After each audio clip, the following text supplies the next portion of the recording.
Hello. Good afternoon, everybody. I brought some heavy hitters in here with me today. Today marks 1 month of President Trump's return to the Oval Office, and there is no denying this administration is off to a historic start.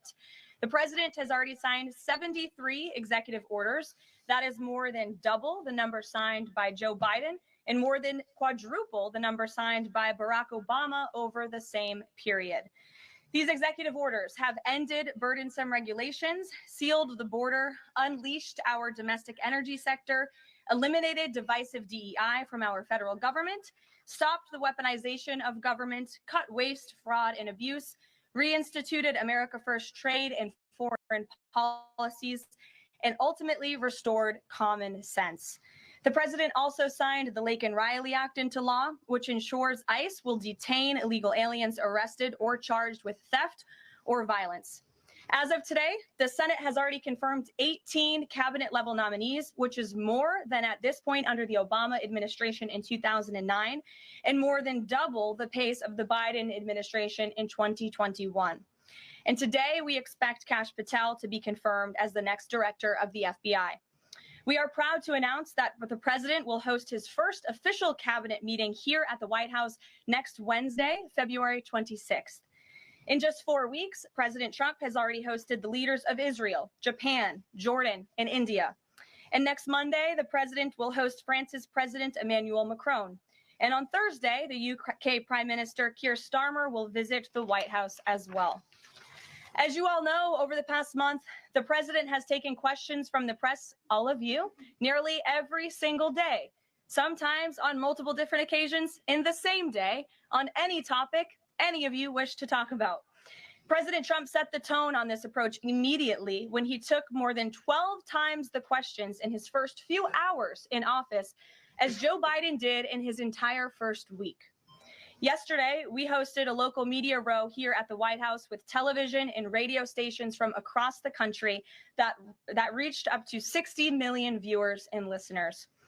In our ongoing pursuit of transparency on this 1 month celebration, I am thrilled to bring 3 of my colleagues and our policy experts here at the White House to further recap this incredible first month of accomplishments in greater detail. We have Deputy Chief of Staff for Policy and Homeland Security Advisor Stephen Miller, the Director of the National Economic Council, Kevin Hassett, and our National Security Advisor, Mike Waltz. I will hand it over to them. They will deliver brief remarks on the accomplishments of this administration in the first month, and then we will open it up to Q&A. When we open up the Q&A portion, I do ask, for the sake of efficiency in this room, that you direct your question to the principal you seek an answer from, and I will call on you in this room. But first, I will let them roll through their remarks, and first up, I'll turn it over to Stephen Miller. Thank you. It's great to be back. And I want to just thank you all for joining today, our 1 month celebration of the most historic opening to a presidency in American history. No president comes close to what Donald Trump has achieved over just the last 30 days. He has packed 8 years of transformative action, restoring this nation, restoring our laws, restoring fairness, restoring economic opportunity, restoring national security in just 1 month. No one in this country has ever seen anything like it. And when you look at the consequentiality and the significance and the transformative nature of the actions he's taking, it truly defies description. For example, in just one area, this nation has been plagued and crippled by illegal discrimination, diversity, equity, and inclusion policies. It's strangled our economy. It has undermined public safety. It has made every aspect of life more difficult, more painful, and less safe. He has ended all DEI across the federal government. He has terminated all federal workers involved in promulgating these unlawful policies. He has ended diversity, equity, and inclusion in all federal contracting. He has restored merit as the cornerstone of all federal policy, restored the full, fair, impartial enforcement of our federal civil rights laws for the first time in generations. And he has cracked down on individuals across this government and nonprofits who have engaged in illegal racial discrimination against the American people. This includes making clear to every educational institution in this country that ending diversity, equity, and inclusion, ending unlawful race discrimination is a precondition of receiving federal funds. He has also saved women's sports by ending the participation of men in women's sports. He has ended radical gender ideology across the entire federal government, and he's pressured the private sector to also end and combat radical gender ideology. He's reestablished the scientific and biological truth that there are only two sexes in this country, male and female, and those are biologically based determinations. They are not based and can never be based on gender identity. That includes rooting out of the Department of Defense all DEI policies, all critical race theory, all gender madness, and once again having a military that is focused solely and exclusively on readiness, preparedness, and lethality. As I'm sure Kevin will talk about more, of course, he has undertaken a historic cost-cutting effort across the federal government, launching the first ever Department of Government Efficiency, uncovering corruption on a scale that we never thought imaginable, terminating every single federal worker that we have found to be engaged in the corruption and theft and the waste of taxpayer dollars, and already saving $50 billion in a single year, which over a 10-year period would be $500 billion. Just think about how vast and enormous that sum is. Of course, as you all know, he has renamed the Gulf of Mexico to its correct and proper name, the Gulf of America. He has renamed Mount Denali into Mount McKinley, part of a historic effort to restore patriotism and national pride all across this land. He has ended the weaponization of the federal government, restored the Department of Justice to its true mission of combating threats to this nation and keeping the American people safe. He has ended all federal censorship of free speech. This has been one of the greatest crises that has plagued this nation. Years and years and years, the federal government violating the First Amendment to take away Americans' right of free speech. President Trump has ended that, and he has demanded that all federal workers, all law enforcement cease any effort to intimidate the rights of Americans or to police their speech. He has also restored the death penalty at the Department of Justice, including for illegal aliens who commit murder, including for those who murder cops, and including for all of those who threaten Americans with heinous acts of violence. The death penalty is back. Law and order is back. The streets are being made safe once again. On the public health front, he has launched the nation's first ever commission, the MAHA Commission, Make America Healthy Again, following the historic confirmation of RFK Jr., to finally uncover the true root causes of the public health crisis in this country, the childhood disease epidemic in this country, the spiraling rates of pediatric cancer, and devastating childhood sickness. He has finally created a situation where the federal health agencies in this country will be focused on preventing disease, on keeping children from getting sick in the first place, not sending them to a lifetime in and out of hospitals, suffering needlessly, when we can find ways to prevent this epidemic of illness. Then, of course, on Homeland Security.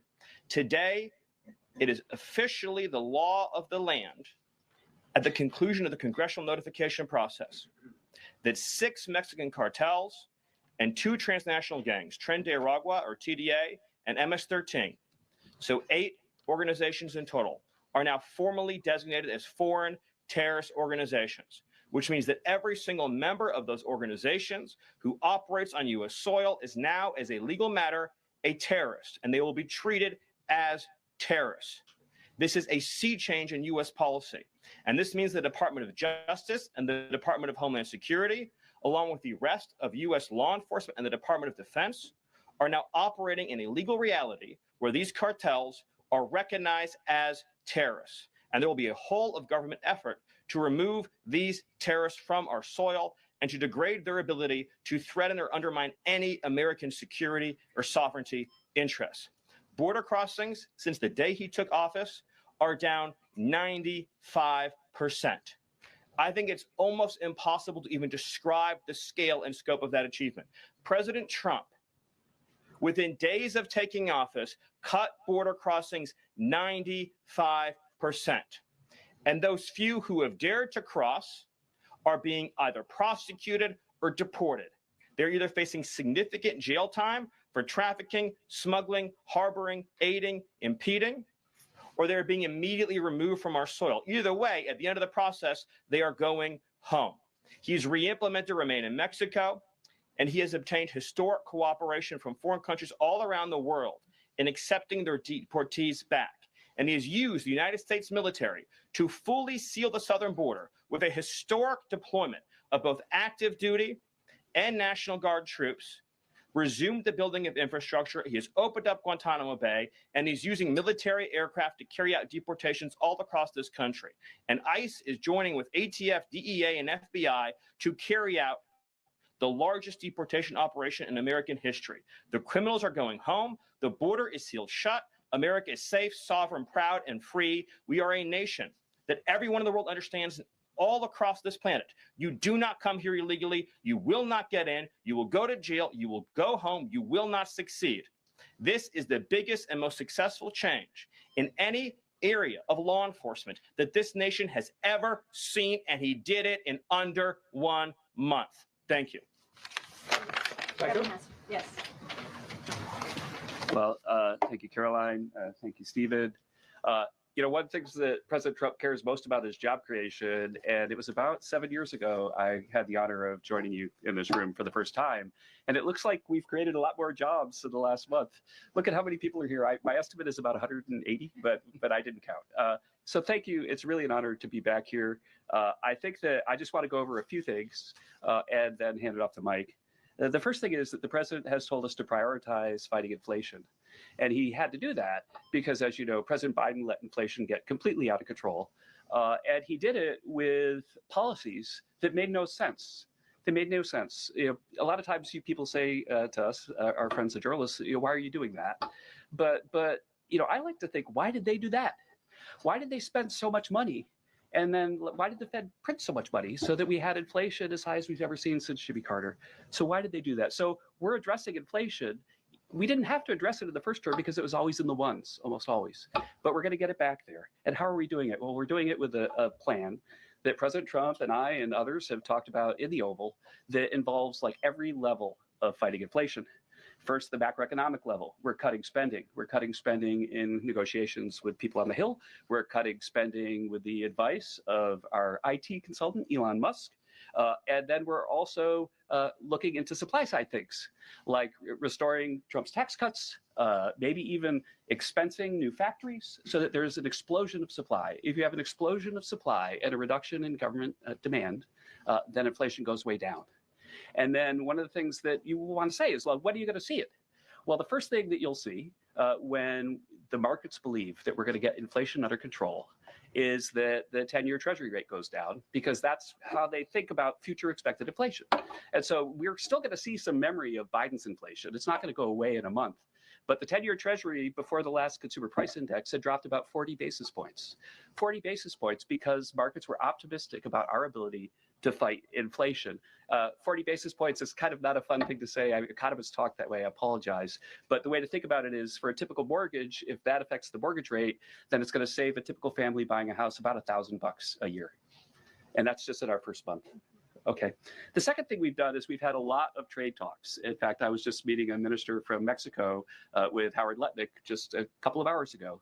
And we're talking about reciprocal trade, and we're also talking about the fentanyl crisis. And so reciprocal trade is about our government treating other governments the way they treat us. We want trade to be fair. It turns out that Americans have been disadvantaged by foreign governments over and over, and President Trump wants it to stop. And the fact that struck me as most noticeable when I started to look at what President Trump was asking us to do is that last year we have data, U.S. companies paid $370 billion in taxes to foreign governments. $370 billion. Last year, foreign multinationals paid us $57 billion in taxes. We have 1/4 of world GDP. They have 3/4 of world GDP, and we're paying 370, they're paying 57. This is not reciprocal. We're going to try, or we're going to fix it. The other thing that we've done is we've had an all-of-the-above energy approach that's led by Doug Burgum and Chris and a really large team, EPA. And we've already made so many actions that are going to affect the price of energy and lower inflation. We've opened up 625 million acres to energy exploration. We've cut 50 years of red tape.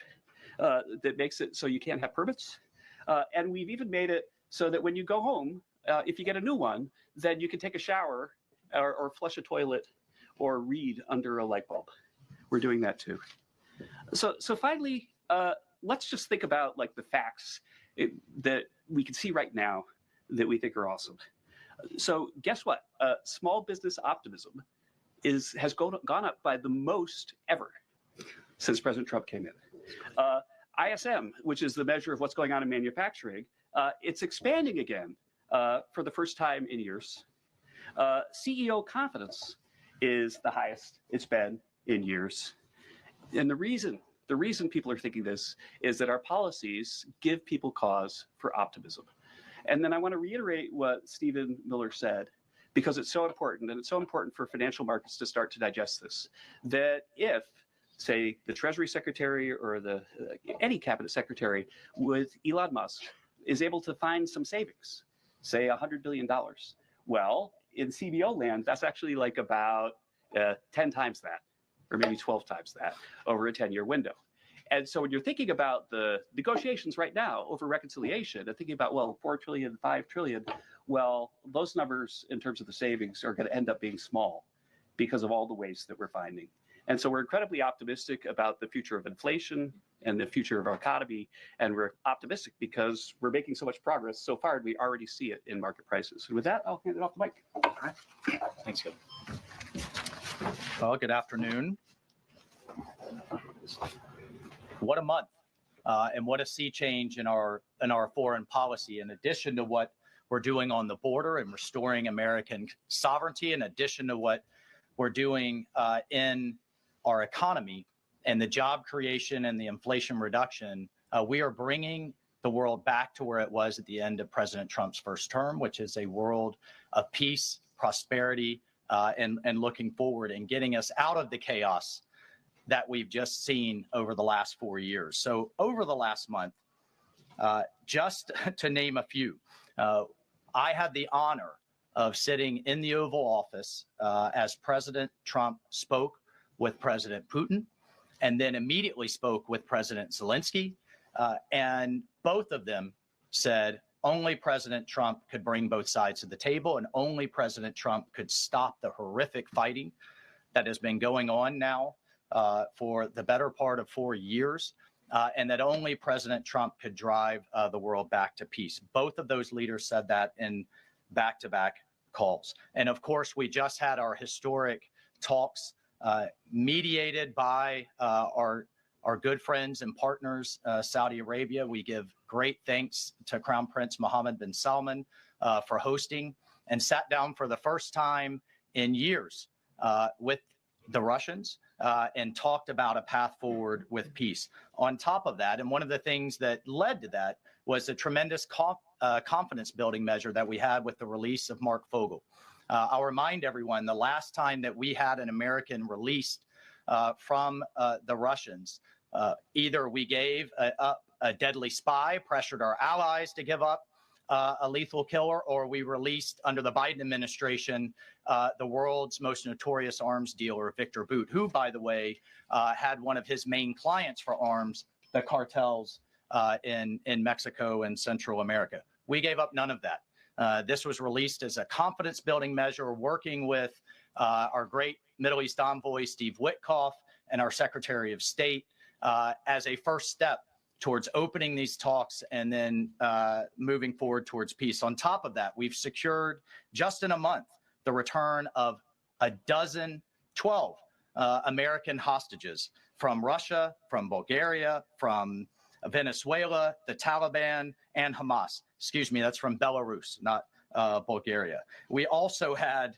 for the first time in quite some time, we took out a senior leader of ISIS, an international financier and recruiter that the military had been trying to take out for quite some time and wasn't able to do so, frankly, because of a bureaucratic approval process. President Trump said, take him out, and that ISIS financier and leader is no longer on this earth. We've also taken action to eliminate other terrorist organizations in the Middle East. we drove before the president was even in office. He started talking consequences for people that would hold Americans. Heretofore, there's been nothing but upside. You take an American, you get some better deal. You take another one, maybe you get a better deal. No more. There's now nothing but downside for taking Americans illegally, either as hostages or illegal detainees. And when President Trump sent a very clear message across the Middle East, but particularly to Hamas, that there would be all hell to pay, we suddenly saw a breakthrough. And now we just saw the release of yet another group of hostages. There have been dozens now, including 2 Americans that we've seen once again reunited with their families. As part of the talks with King Abdullah, he offered, and I think the entire world is graciously accepted, to take 2,000 sick children, cancer patients, and others out of Gaza as a humanitarian gesture. 2,000 Gazans will come out of that hellhole that it is, that wasteland that Gaza is right now, with unexploded ordnance, with debris everywhere, with no sewage, with no water. And President Trump has put forward a plan to deal with the practical reality that is 1.8 million Gazans now truly suffering. And then, just to bring it back to our own hemisphere, we've seen literally in the last month, after years of national security experts, the generals in charge, and others testifying and ringing the alarm bells about the Chinese Communist Party's presence in our own hemisphere, particularly in the Panama Canal. We're seeing the leadership of Panama step away from the Belt and Road program, move away from China and back towards the United States, and even enter into talks and other negotiations about addressing the ports on either side of the canal. And then finally, last but not least, we've had 4 world leaders in the White House, in the Oval Office. We've had the Prime Minister of Japan, the Prime Minister of India, the King of Jordan, and of course, the Prime Minister of Israel, just in the last 4 weeks. And next week, we'll have the Prime Minister of the United Kingdom, and we'll have the President of France, Macron. So President Trump is on what we call Trump warp speed. We are all honored to be really serving under his leadership and his vision. And truly, when we all say, and the president himself says he is a president of peace. He is a president focused on restoring stability. I think the entire world saw what the world will look like without strong American leadership in the last 4 years. And it's truly been an honor to get us back to where we were and back on track under President Trump's leadership. Thank you, Mike. Mm-hmm. Thank you. Thank you, everybody. I'm sure you're very eager to ask questions of these very smart people working very hard on behalf of the president. We do have somebody in our new media seat today. We have John Stoll, who is the head of news at X. As you all know, you're all on X. It's home to hundreds of millions of users, a large contingent of independent journalists and news organizations across geographies and political spectrums. And at the same time, X remains the go-to platform for many legacy news outlets. And I know, as I mentioned, many of the reporters in this room use X to attract eyeballs to your work. Prior to joining X, John spent 2 decades in journalism, including several years as an editor at the Wall Street Journal. We are excited to have him in the briefing room today. John, we'll let you kick it off. And as I said at the top, please direct your question to the individual up here who you'd like an answer from. John, why don't you begin? All right, thank you very much. I am sitting in for a thriving ecosystem of journalists, independent and emerging news organizations who do depend on X for publicity, for a business model. And so I look forward to seeing many of them in this seat in months and years to come. I also thank you, Karoline, for opening this seat up to new media. It really is a testament not only to your open-mindedness, but also to innovation, that you'd actually think about, folks that are not traditionally credentialed to be in this room, and not only have a question, but also to witness. This is a very important intersection of power and the free press. And so just the ability to witness this and be part of it, it brings everybody's game up. So Thank you for that. I think this is for Mike. My question is about Ukraine. Sure. For about more than 10 years, I've been fascinated, like many, with what's going on. Was in Northern Europe, working out of the Baltics when Crimea was annexed, and was a lot of this came on Twitter. The platform used to be known as Twitter. Was a lot of European leaders would talk about their disappointment and solidarity with Ukraine. But when it came to actually doing something, it felt like they were passing a hot potato and sent it over the Atlantic. I wonder how much of what we're seeing right now out of the administration of President Trump is a call to Europe and the European leaders and the allies that we've traditionally had to pick up that hot potato and start doing something a little bit more concrete to win and preserve the peace in Ukraine. The second question I have is, it's related, is there's been a lot of speculation that President Trump and the administration might be manipulated by Vladimir Putin. I wonder if you just talk a little bit about the administration's posture and your confidence in the competence of this administration to go toe-to-toe with Vladimir Putin. Well, if there's I'll take the second question first. If there's anybody in this world that can go toe-to-toe with Putin, that could go toe-to-toe with Xi, that could go toe-to-toe with Kim Jong-un, and we could keep going down the list, it's Donald J. Trump. He is the deal maker in chief. There is no question that he is the commander in chief. And I, for one, and I think all Americans and around the world should have no doubt about his ability to not only handle Putin, but to handle the complexity of driving this war to an end. And then on your first piece on Europe, I'll take you back to 2014. You're right. There was a lot of hand-wringing in Europe and not a lot of action. There's also a lot of hand-wringing here in Washington under the Obama administration and not a lot of action. They literally threw blankets at the problem. And so I'll remind everyone that Putin had some type of conflict, invasion, or issue with their neighbor under President Bush with Georgia, under President Obama with Ukraine 2014, not under President Trump 45, and again with President Biden in 2022. The war should have been deterred. The war should have never happened. And I have no doubt it would not have happened under President Trump and will stop under President Trump again. But I just want to push back on this notion of our European allies not being consulted as we've entered into this process. I already mentioned the immediate phone call President Trump made to President Zelensky. He has talked to President Macron of France repeatedly last week. President Macron convened European leaders and then is coming here on Monday. Prime Minister Starmer is coming next Thursday. I've talked to every one of my national security advisor counterparts across the spectrum in Europe. I've talked to Secretary General Rutte, the leader of NATO, the Secretary General of NATO. We have repeatedly, oh, by the way, we had half our cabinet, 7 cabinet officials, including the vice president, at the Munich Security Conference, all engaging, all listening, and all making sure our allies are heard. However, we've also made it clear for years, decades even, that it is unacceptable that the United States and the United States taxpayer continues to bear the burden, not only of the cost of the war in Ukraine, but of the defense of Europe. We fully support our NATO allies. We fully support the Article 5 commitment, but it's time for our European allies to step up. And one of the things that Secretary General Rutte said on our call was, this last couple of weeks have been a real wake-up call. And I asked him, what have you been missing the last couple of years? The fact that we are going to enter into a NATO summit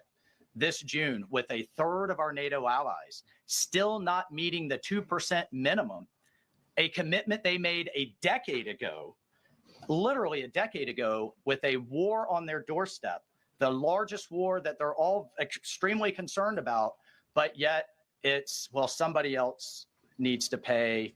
We've got other domestic priorities. It's unacceptable. President Trump's made that clear. And the minimum needs to be met. We need to be at 100% in this June at the NATO summit.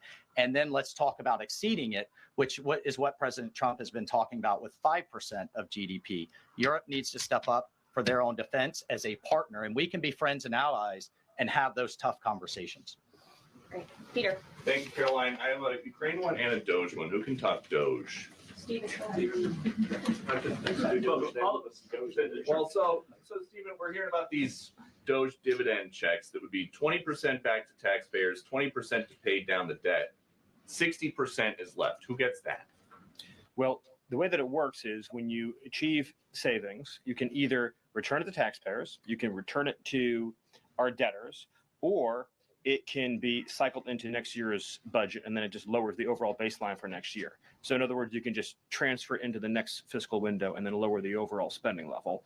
And that means that you can achieve a permanent savings that way, and that reduces the deficit. And when is it that people might see those checks? Well, this is all going to be worked on through the reconciliation process with Congress that's going underway right now. As you've seen, the Senate's moving a bill, the House is moving a bill. The president has great confidence in both chambers to deliver on his priorities. I would just take this opportunity to note that President Trump has made a historic commitment to the working class of this country to fight for major tax relief and major price relief. And cutting spending, as Doge is doing, and cutting taxes is the key to delivering on both of those promises. And President Trump is resolutely committed to doing both. Thank you. And on Ukraine, I guess this is for Mike. Sure. After the president's post on Truth Social yesterday, need to know, who does he think is more responsible for the Russian invasion of Ukraine, Putin or Zelensky? Well, look, his goal, Peter, is to bring this war to an end, period. And there has been ongoing fighting on both sides. It is World War I style trench warfare.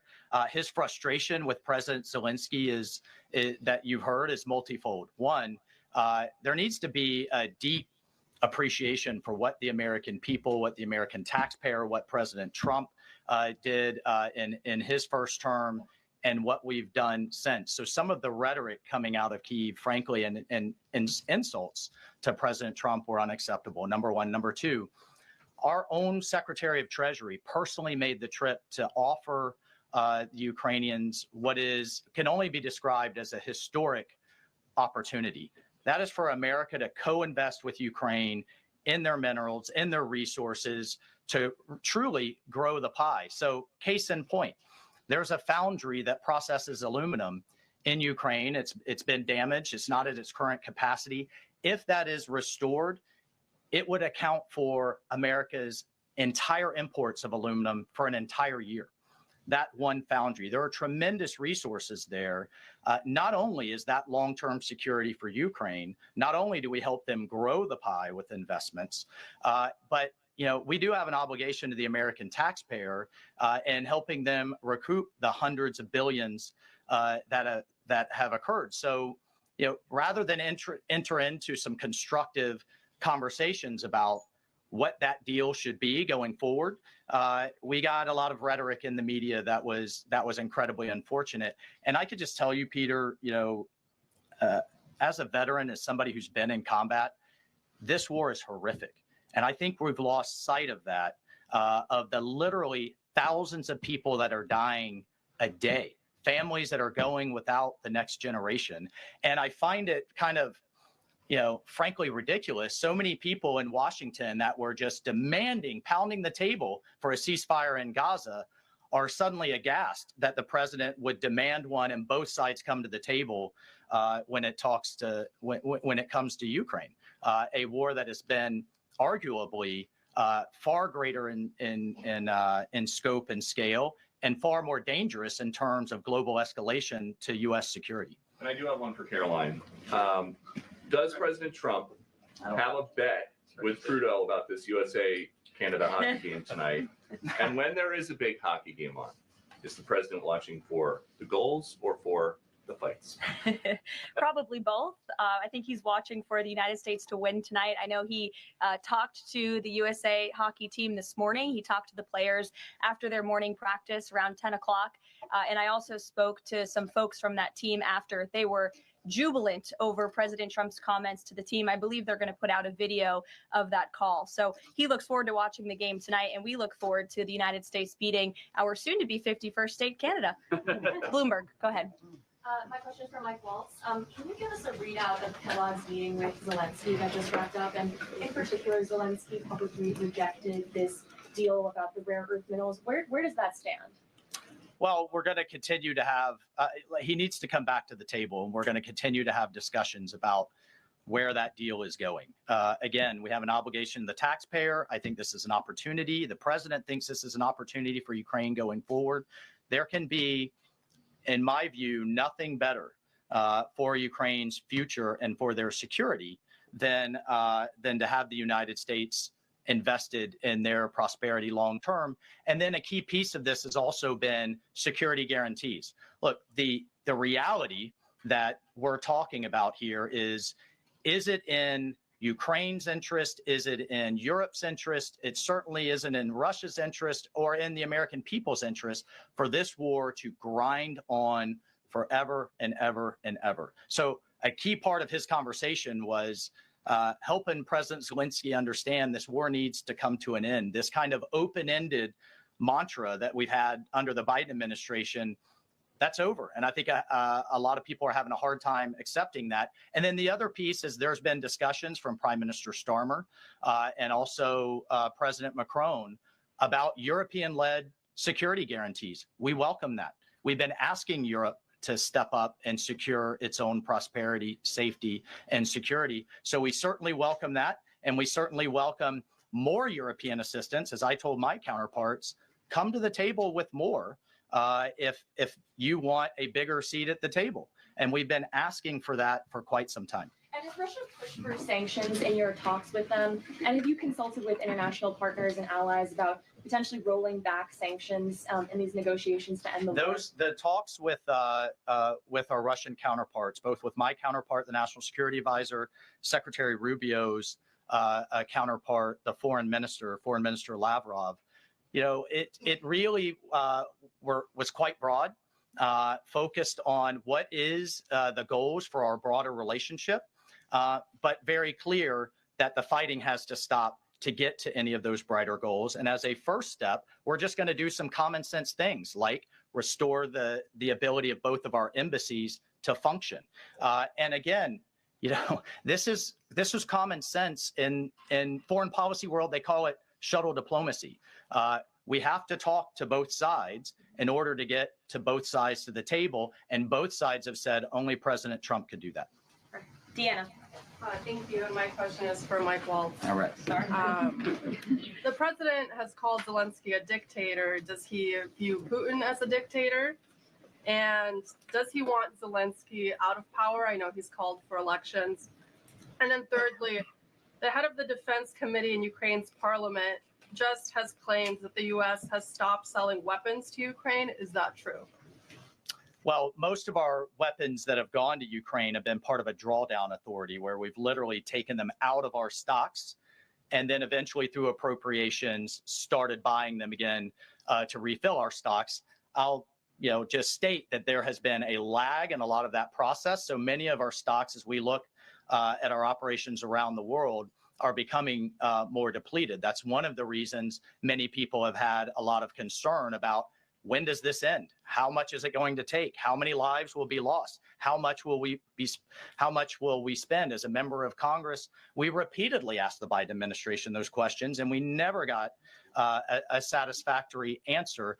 Look, President Trump is obviously very frustrated right now with President Zelensky. The fact that he hasn't come to the table, that he hasn't been willing to take this opportunity that we have offered. I think he eventually will get to that point, and I hope so very quickly. But President Trump is, as we made clear to our Russian counterparts, and I want to make clear today, he's focused on stopping the fighting and moving forward. And we could argue all day long about what's happened in the past.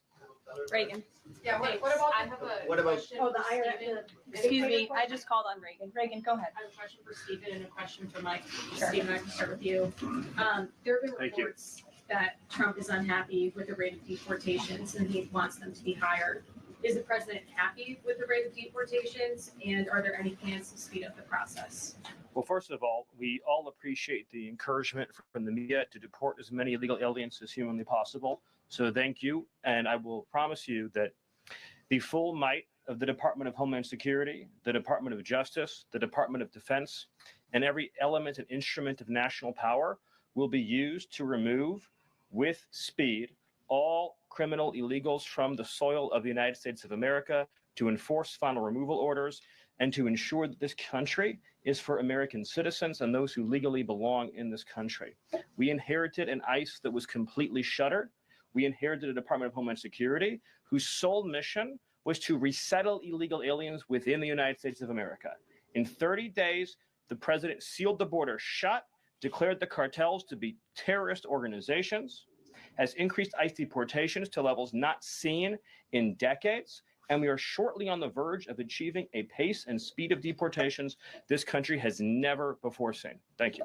And Mike, there have been reports that there's some underground opposition to Trump's pick for Undersecretary of Defense and Policy, Elbridge Colby. Have you or anyone from the administration been personally lobbying senators to support Elbridge Colby? Look, I've worked with Bridge Colby in the past. He has the president's full support to be the Undersecretary of Policy, which will be a critical policy arm for Secretary Hegseth going forward that will implement a lot of these policies. And really, that's been to the extent of it. I think there's been a lot of kind of, breathless, I don't know, back and forth in the press, but we're full speed ahead to get the president's team in place so we can implement his America First policy. Thank you. Mike has spoken pretty extensively. Does anybody have questions for Stephen or for Mr. Hassett? Nobody wants to talk about the economy? Sure. IRS? Okay, go ahead. This would be for either one of you. So we reported, several other outlets have reported that about 3,500 people are due to be lose their jobs at the IRS by the end of the week. If the goal of these spending cuts across the federal government has been to reduce the debt, why impose some of the deepest cuts we've seen so far at the agency responsible for raising revenue for the federal government? Well, I think our objective is to make sure that the employees that we pay are being productive and effective. And there are many, more than 100,000 people working to collect taxes, and not all of them are fully occupied. And the Treasury Secretary is studying the matter and feels like 3,500 is a small number, and probably can get bigger, especially as we improve the IT at the IRS. And so I think that it's absolutely something that is on the table for good reasons. And the point is that don't just talk about the IRS, talk about all of government. That there are so many places. I live in DC. You maybe live in DC where nobody's going to the buildings.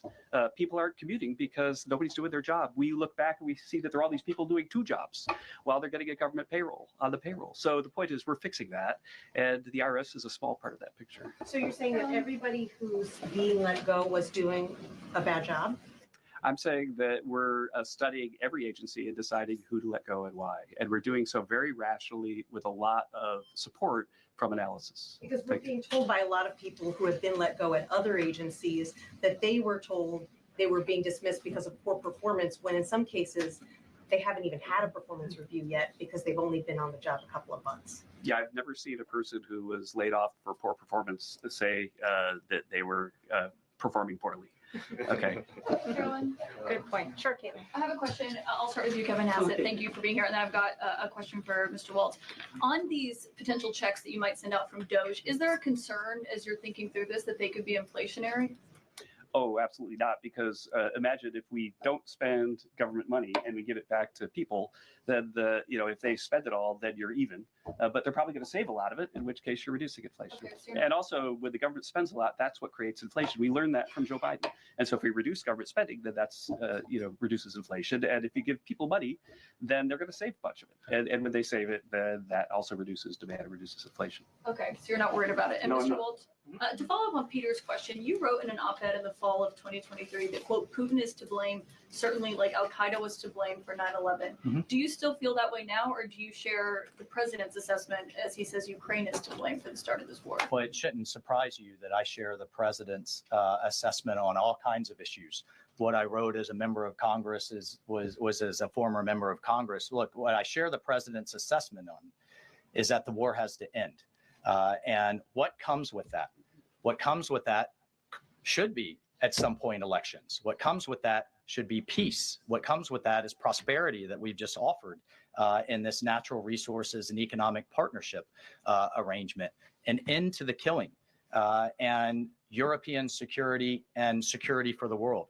The president's not only determined to do that in Europe, he's determined to do it in the Middle East.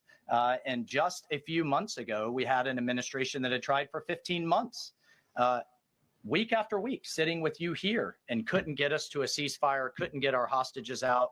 Now we're at that point. We're back to maximum pressure on Iran, and we have just begun, and we will drive towards a ceasefire and all of those other steps. I'm not going to pre-negotiate or get ahead of the sequencing of all of that. It's a very delicate situation, but this is a president of peace, and who here would argue against peace? Okay, so you do share that assessment. And can I follow up? In 2017, Go ahead, then President Trump. Go Can ahead. I just follow up Thank really you. You quick? just So, had 2 questions, Kate. Meg, can I Jordan, just- go ahead. I have an Hassett. important follow-up. Jordan, from my go colleagues. ahead. So, Go ahead. Mr. Hassett, you were speaking about tariff revenue, and you also addressed a question about the IRS. President Trump has spoken about replacing income tax with tariff revenue, especially with all this waste, fraud, and abuse that we're seeing cut. Is that a possibility? Absolutely. And in fact, if you think about the China tariff revenue that we're estimating is coming in from the 10% that we just added, plus the de minimis thing, that it's between $500 billion and $1 trillion over 10 years is our estimate. And that's something that is outside of the reductions that markets are seeing through the negotiations up on the Hill. And so we expect that the tariff revenue is actually going to make it much easier for Republicans to pass a bill. And that was the president's plan all along. And then I have a question for Stephen Miller about Doge. So you spoke about Doge. You said roughly $50 billion is set to be cut in a year of waste, fraud, and abuse by unelected bureaucrats. We're hearing this ironic narrative from the president's critics and the left-wing media that Elon Musk is an unelected bureaucrat and he's doing all this terrible stuff. Isn't one of Doge's objectives to get rid of the federal bureaucracy, the deep state, and also who was running the White House when Joe Biden was in office? Because I don't know a single person who believes it was Joe Biden. You're tempting me to say some very harsh things about some of our media friends. Yes, it is true that many of the people in this room for 4 years failed to cover the fact that Joe Biden was mentally incompetent and was not running the country. It is also true that many people in this room who have used this talking point that Elon is not elected fail to understand how government works. So I'm glad for the opportunity for a brief civics lesson. A president is elected by the whole American people. He's the only official in the entire government that is elected by the entire nation, right? Judges are appointed, members of Congress are elected at the district or state level, which is one man. And the Constitution, Article 2, has a clause known as the vesting clause. And it says the executive power shall be vested in a president, singular. The whole will of democracy is imbued into the elected president. That president then appoints staff to then impose that democratic will onto the government. The threat to democracy, indeed the existential threat to democracy, is the unelected bureaucracy of lifetime tenured civil servants who believe they answer to no one, who believe they can do whatever they want without consequence, who believe they can set their own agenda no matter what Americans vote for. So Americans vote for radical FBI reform, and FBI agents say they don't want to change. Or Americans vote for radical reform on our energy policies, but EPA bureaucrats say they don't want to change. Or Americans vote to end DEI, racist DEI policies, and lawyers in the Department of Justice say they don't want to change.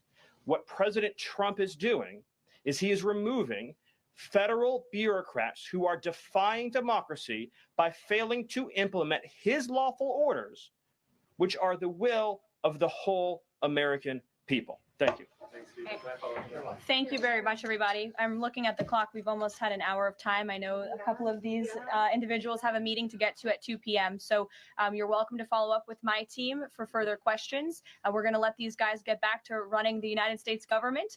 And we will see you all later. President Trump will be speaking at 3 o'clock at the Black History Month reception. So thank you. It's good to see you. We'll see you in a bit. Thanks. Are you watching the Black History Month reception, Mr. Miller? Stephen, on the clause, should we expect indictments or the indictments coming for the fraud we found? I'd love to follow up with you, just at the town of Carolina. Okay, thank you.